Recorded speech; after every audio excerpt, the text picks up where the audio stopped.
We had a chance to listen to Dusan Basala tell us why it is difficult to move up from CHR to CEO. And now it's time to hear why the good old HR practices to remote work would not succeed. Presented by Yulya Rak. Yulya is a project lead for the fully remote business division of Symphony Solutions, an IT multinational company. She has a profound background in HR, recently moved to business operations. Her superpower is provoking people to live the better version of themselves. Throughout her career, she has dealt with change management initiatives in the spheres of organizational design, culture transformation, employee engagement and employee learning, and talent management. And now, she's a new adept of agile philosophy addressing the challenges of the VUCA world. Yulia, welcome. Thank you so much. Thank you for this great introduction. So, hello everyone. Hope it's very it's very common thing lately to stop yourself wanting to say glad to see you. It's my first time with this platform, so we needed a few seconds to get it right. So, hi guys, great to be here. I'm really humbled and thankful for this opportunity to talk on HR Week and to talk after Dusan Basel. Because these are all great colleagues of mine and people of a great impact to HR profession. My name is Yulya Rak, and I'm currently located in Ukraine, Lviv, which is the western border of Ukraine.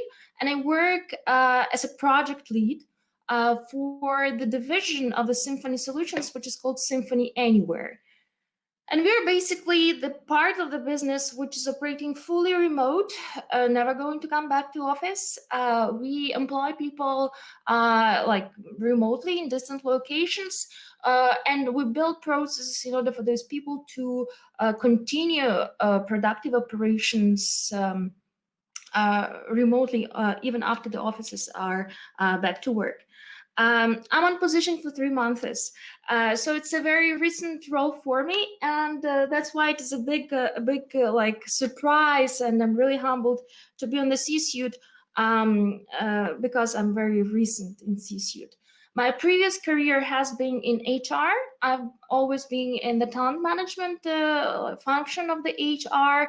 Recently, as a Symphony Academy lead, dealing with the soft skills tech trainings of our people with professional certifications that are necessary for various tech stacks and technologies, and also doing the supporting the agile transformation and certification for our people.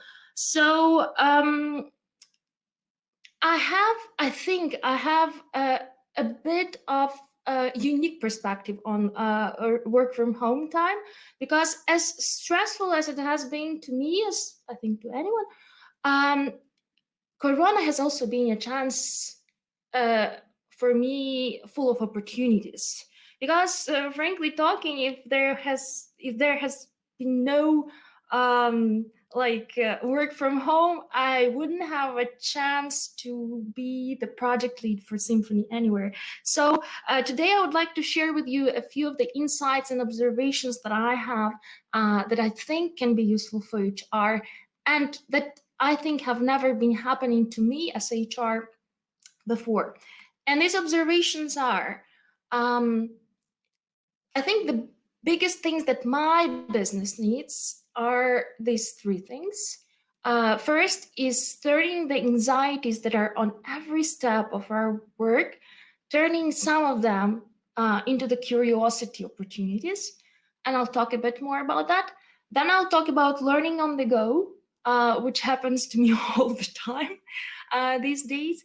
And I'll finish with justifying our human resources name for those who still have it, because many of us are already people officers, but being human, I'll finish with that. And in order to talk about these 3 perspectives, I have to give you a little bit more of the background, because I think that these perspectives by far are not the formula for success for every company. It really depends on the company. So let me tell you 2 words about my company. Symphony Solutions. We are a cloud transformation company, and we do software development. We are originally from the Netherlands, born in the Netherlands. Currently, we have several offices in Europe, opening our operations in the USA, and our biggest development centers are in Macedonia, Poland, and Ukraine. I'm located in Ukraine. So we do have there is a peculiarity to our company, because first of all, we are an IT company, and IT, in a way, for example, IT has always been a candidate market, right?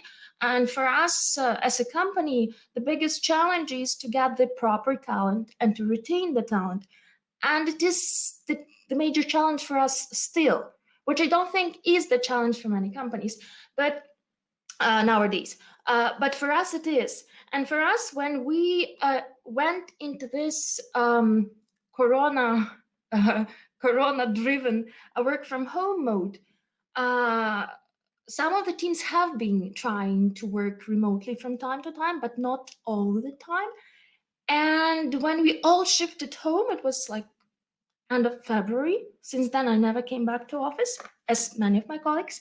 We have understood, and the major anxiety to our company was what's going to happen to our people. We used to be a funky, fun, family type of company, mingling together, working and having fun together.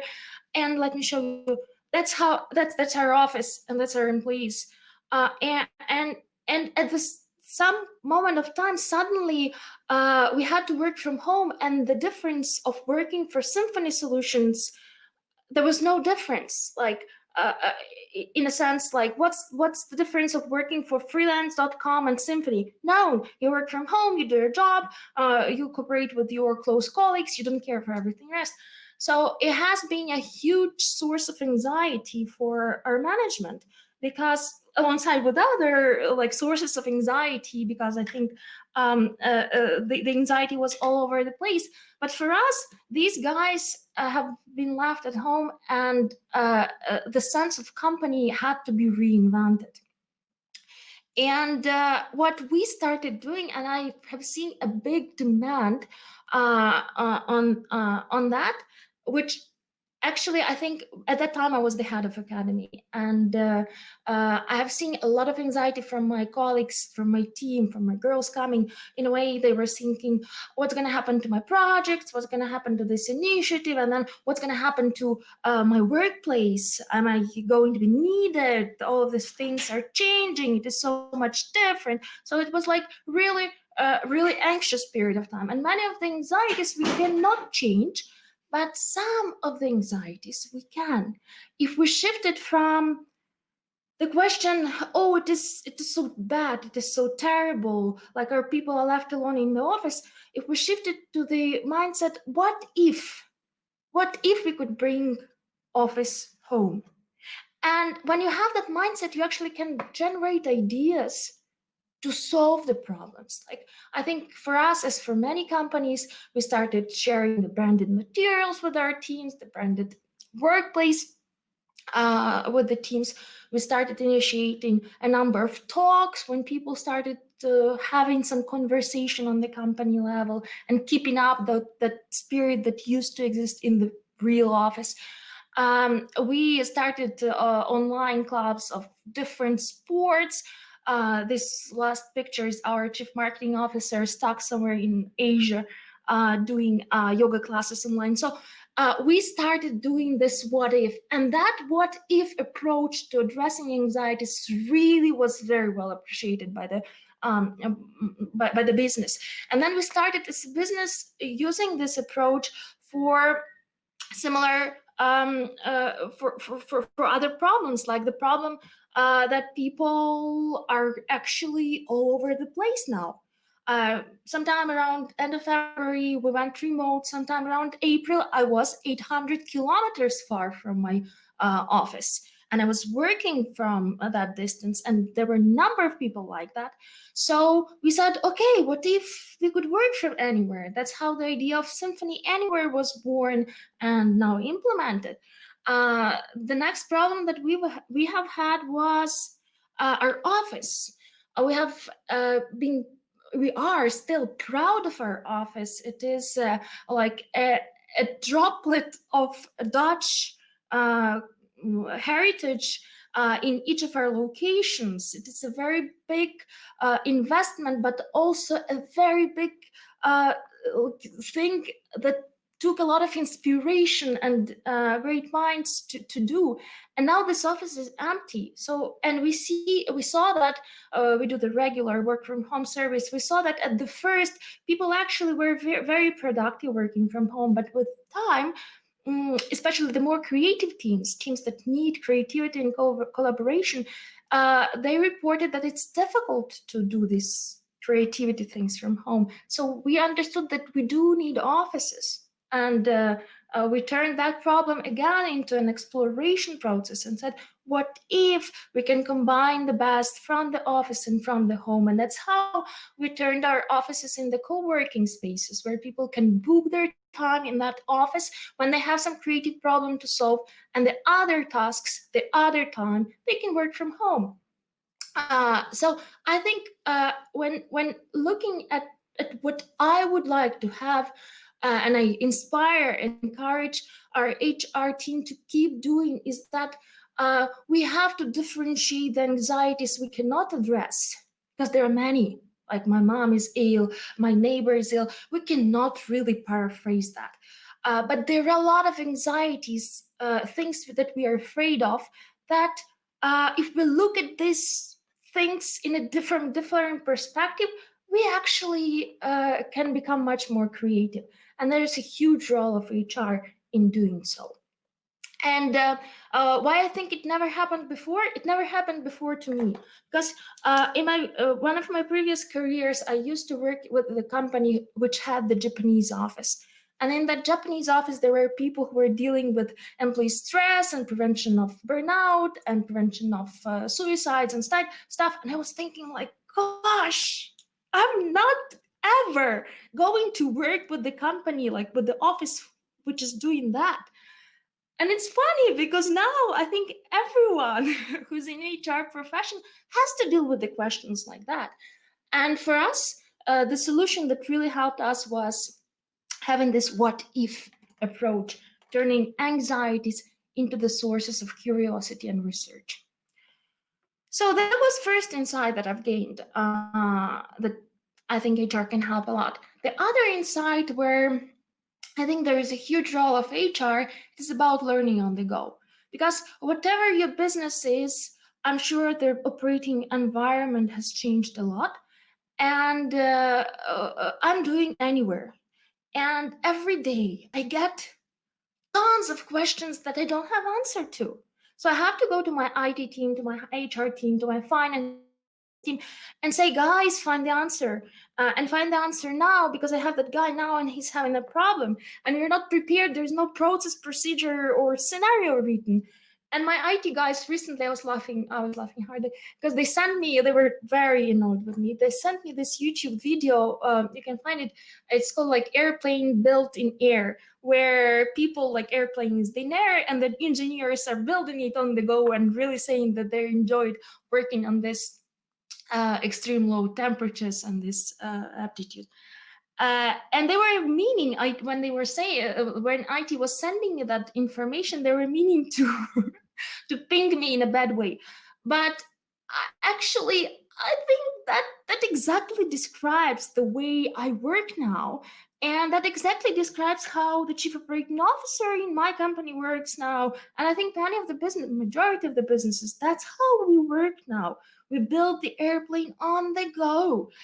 And when we do so, that means we do so many mistakes. And let me share with you, like, because in my everyday work, I do a lot of mistakes. Some of the things I want to share with you with the initiatives we have tried. So starting from the one which was a disaster. I mean, it really did not work. We said, okay, we're working remotely. Let's try virtual reality for meetings. And we found a platform, and we were excited to start our like first rounds of meetings. And it was terrible Because when you have a population 20 plus, as an average person in your company, when they have a chance to join their like avatar, they usually turn up to be some demons or monsters or whatever, and you end up in a meeting with a bunch of green creatures who eat the popcorn and then throw popcorn at you while you're presenting, and it's kind of not fun. Um, so we gave up the idea of VR for meetings. Another initiative that we've tried and it worked but not didn't work quite well was well-being initiatives, when we wanted to help people to switch off and to build the boundaries between the work and personal life. And it turned out to be a good initiative, but for a very, very small amount of people. People did not sign up. People were not interested, because we know now there's too much of this type of initiatives, and there was no much differentiation of our initiative. So it worked so because we didn't think it through very deeply. And the third initiative, as an example, is the breakfast with leaders. In this photo is our delivery director. I think he's by chance in office. Usually it's done from home. Doing the like informal breakfast, talking on what's going on with delivery, and that was a fantastic thing. Really, like, very well appreciated. Great attendance, great feedback, and great affect. So when you are doing things on the go, you will have the full range of very unsuccessful to things that work, and I think that's what I expect from people who work with me, and that's what I think HR should be doing. Uh, because we're working in such a turbulent environment, we actually have to be forgiving ourselves for releasing half-baked things and for being unsuccessful, because that's how it goes when you have to react very quickly. So this is about learning on the go. The last one is about staying human.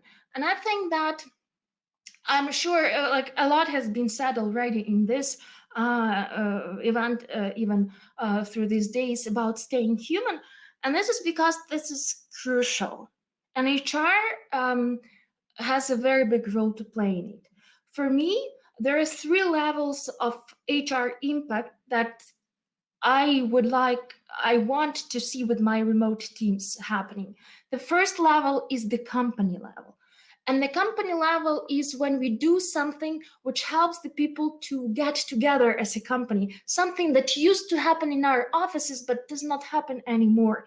Me working in HR, I was mingling with HR people the most. Now in operations, I stopped mingling with HR. I started mingling with operations, and I don't have a chance to have a connection to a broader company. So creating these chances for that broader connection to the company, they are very necessary.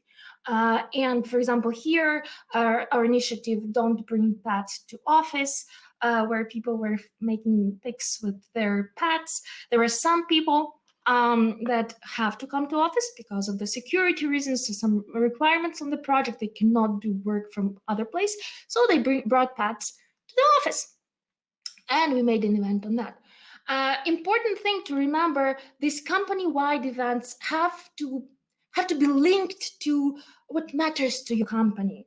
Because I mean, there's so many things happening on Facebook, Instagram already, many funny pics.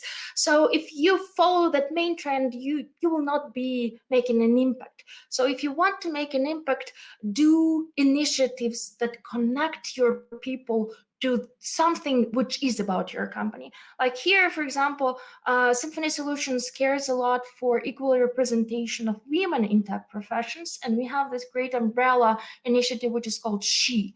A number of events that we have been doing for years to promote the women pursuing professional career.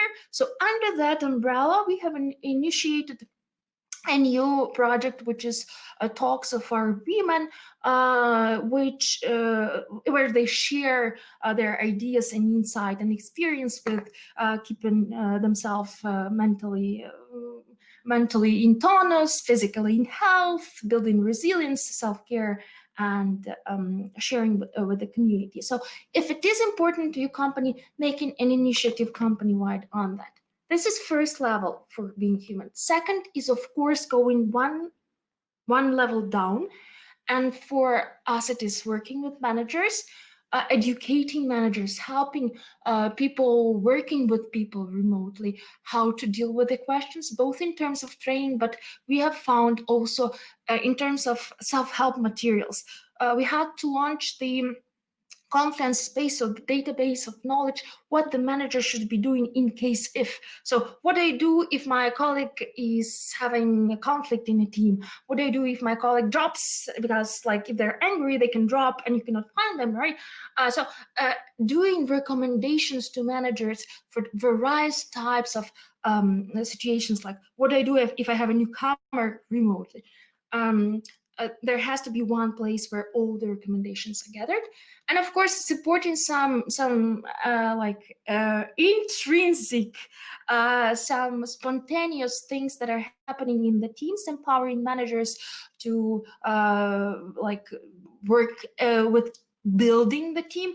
In this pic, the last pic is there are people who are not keeping the distance because they're Macedonians and they're too warm to keep distance, and it's Programmers Day, and they are having the celebration. So for a team lead to be able to do so, they need resources to do so. We have to support that. That spirit, that human touch, is being built not only on company level but on team lead level. And the last one, personal level, because every story is different and every struggle is different. So in majority of IT companies, there is this notion of check-ins, monthly meetings of HR with people, with each of the people. We do have that too. We had to transform it in work from home, and we talk mainly about how people are doing remotely, and how do they cope, not only professionally but personally. What are the personal struggles and wins, and how can we support that? And there are many different stories. There are some great stories that I would like to share. So for example, we're Netherlands is our HQ, which means cannabis is something many people like celebrate. In our company, this is our symbol, Mr. and Mrs. Cannabis, and there are girls going far away from people and taking the cannabis symbols with them into the trip. So we featured that. There was a person, it's like end of August, and it's Georgia, the highest peak of Georgia. The person climbing that peak, again, if there were no one-to-ones, we had never been knowing that. What do people do when the office is empty? So these are some fun stories, but really from these one-to-ones, there is a number of really huge stories coming up, and opportunities for company to walk the talk and being human. So these are the three insights that I have for HR. By no means they are the panacea or formula for success, but this is something which helped us, and this is something which I see business most needs and appreciates from HR support. Turning our anxieties into curiosities, learning on the go, and caring for people more than the results, immediate results. And to finish with, another initiative that we are now starting. To finish with, I think that the HR role is crucial now. We are all learning. It's an absolutely new environment we operate, and I think it is great to have the opportunities like this HR week to share things that are happening, because all of us can gain a lot from learning from each other. Thank you so much for attention.